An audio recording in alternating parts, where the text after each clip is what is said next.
حاضرین السلام علیکم ورحمۃ اللہ وبرکاتہ۔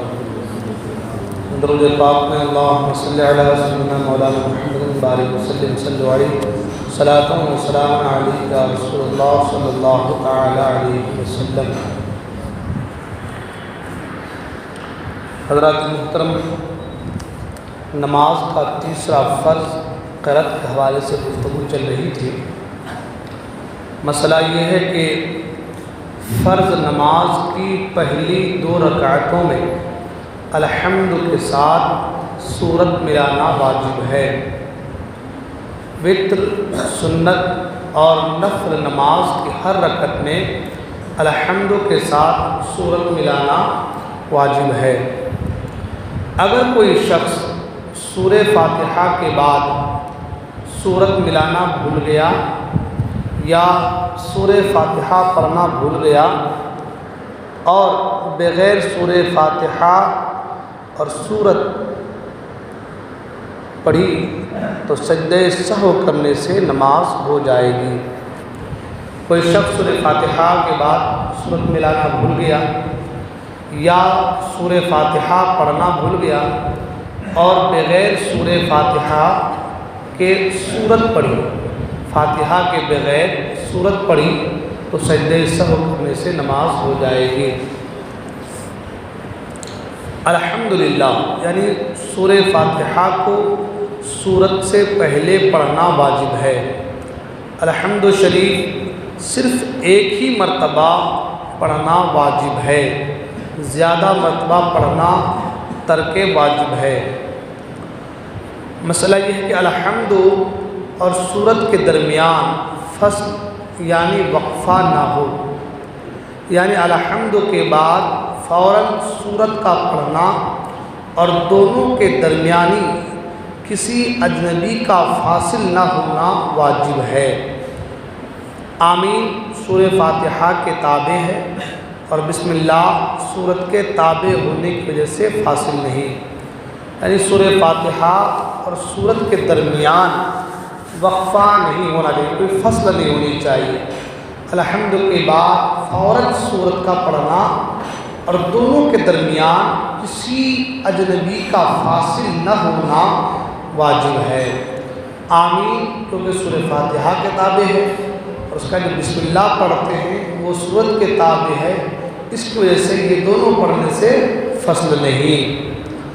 سورت پہلے پڑھی اور الحمد بعد میں پڑھی، سورت پہلے پڑھی اور الحمدللہ یعنی سورہ فاتحہ بعد میں پڑھی، یا الحمد شریف اور سورت کے درمیان دیر کی یعنی 3 مرتبہ سبحان اللہ کہنے کی مقدار چپ رہا تو سجدہ سہو واجب ہے۔ مسئلہ یہ ہے کہ سورتوں کے شروع میں بسم اللہ الرحمن الرحیم ایک پوری آیت ہے، مگر صرف اس کے پڑھنے سے فرض ادا نہ ہوگا۔ جماعت کے ساتھ نماز پڑھنے والے نمازی یعنی مقتدی کو نماز میں قرأت پڑھنا جائز نہیں، نہ سورہ فاتحہ پڑھے اور نہ ہی کوئی دوسری آیت پڑھے، یہاں تک کہ ظہر و عصر میں اور مغرب و عشاء کی تیسری اور چوتھی رکعت میں کہ جب امام آہستہ قرأت پڑھتا ہے، ان تمام رکعتوں میں اور جہر یعنی بلند آواز سے پڑھی جانے والی رکعتوں میں بھی مقتدی کو قرأت پڑھنا جائز نہیں۔ امام کی قرأت مقتدی کے لیے کافی ہے۔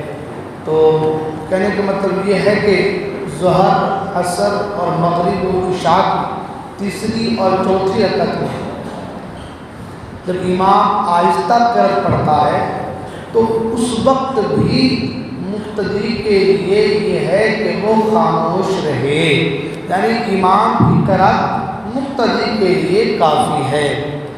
نماز میں تعوذ و تسمیہ یعنی اعوذ باللہ اور بسم اللہ قرأت کے تابع ہیں اور مقتدی پر قرأت نہیں، لہذا تعوذ و تسمیہ بھی مقتدی کے لیے مسنون نہیں، اعوذ باللہ بسم اللہ بھی مقتدی کے لیے مسنون نہیں۔ لیکن جس مقتدی کی کوئی رکعت جاتی رہی تو امام کے سلام پھیرنے کے بعد جب وہ اپنی باقی رکعت پڑھے اس وقت ان دونوں کو بھی پڑھے، یعنی جب تک وہ امام کے تابع میں ہے، امام کے انڈر میں ہے تو مقتدی پر قرأت نہیں، لہذا اعوذ باللہ اور بسم اللہ جو ہے بھی مقتدی کے لیے مسنون نہیں، سنت نہیں۔ لیکن اگر کچھ رکعتیں چھوٹ گئی اور وہ امام کے سلام پھیرنے کے بعد اپنی جو رکعتیں چھوٹ گئی ہیں ان کو پڑھ رہا ہے تو اس وقت اب وہ اعوذ باللہ بھی پڑھے اور